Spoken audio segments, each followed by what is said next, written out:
ونختم أيضا أعزائي المشاهدين بخبر لطيف ظريف من العليمي رئيس مجلس ثمانيتنا ومجلس الكادر الرئاسي، وعندما سئل من صحفي لقناة حضرموت عن المجاعة في البلاد قال: دعمنا نحن مليار ريال لتوفير الفاصوليا والروتي للمواطنين في عدن. يعني أنا من صدق غسلت يدي من هذا الرجل، يعني بدل ما يعمل على إصلاح الاقتصاد ككل العملة، قال أنه وفر سندويتشات وفاصوليا وروتي لبعض المواطنين في عدن الذين يعانون من المجاعة وبمبلغ مليار ريال من خلال، حتى ليس من خلال الحكومة، من خلال المنظمة المدنية، صرف لهم مليار وتخارج.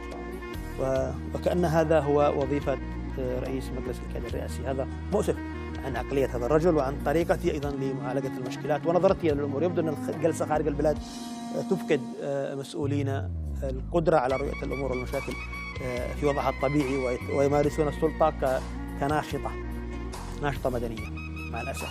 نستمع ما يقول له العليمي عن الفاصوليا والروتي للجياع في عدن من خلال هذا الفيديو الذي نختم به بطبيعة الحال هذه الحلقة. ترفعوا الصوت في مجلس الرئاسة والحكومة، هل تستشعرون معاناة الناس؟ سأله عن الجوع بطبيعة الحال. شوف، أنا أعطي لك شيء عملي علشان ننقل للمشاهدين ولك اهتمامنا بمعاناة الناس. احنا لما وصلنا لعدن كمجلس قيادة وجلسنا في الفترة الأولى يمكن شهور 3 شهور، جاني خبر من عدن أن هناك جمعية خيرية بتقوم بتقديم وجبات ل50,000 وجبة للفقراء والمعدمين، وهي عبارة عن روتي وفاصوليا. دعيتهم الجمعية، قلت لهم: كم تقدموا الآن؟ قالوا: نقدم 50,000 وجبة. قلت لهم: كم تشتوا من الحكومة ومن المجلس علشان ترفعوها ل 100,000؟ قالوا: نشتري مليار ريال. وجهنا أنا وإخواني أعضاء المجلس، وجهنا الحكومة واعتمدنا لهم مليار لزيادة هذه الوجبات الخيرية إلى 100,000 وجبة. 100,000 مواطن وجبة توزع في عدن؟ توزع في عدن. وقلت لهم: أرجوكم أنه تتوسعوا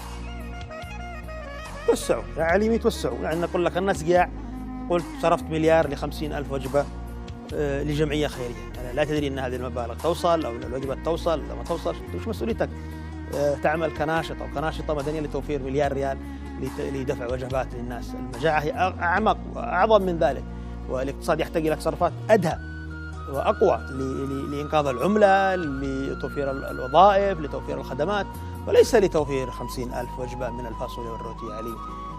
بطبيعة الحال هذه الإجابة تسيء لك وإلى نمط تفكيرك أيضا، وتفقدك أيضا الحضور لدى المواطنين. أنصحك، ربما قد أكون من عمر أبنائك وقد أكون من عمر أحفادك، لكن هذه الطريقة من التفكير وهذا النمط من الإجابات، فخامة الرئيس، تفقدك الحضور لدى مواطنيك.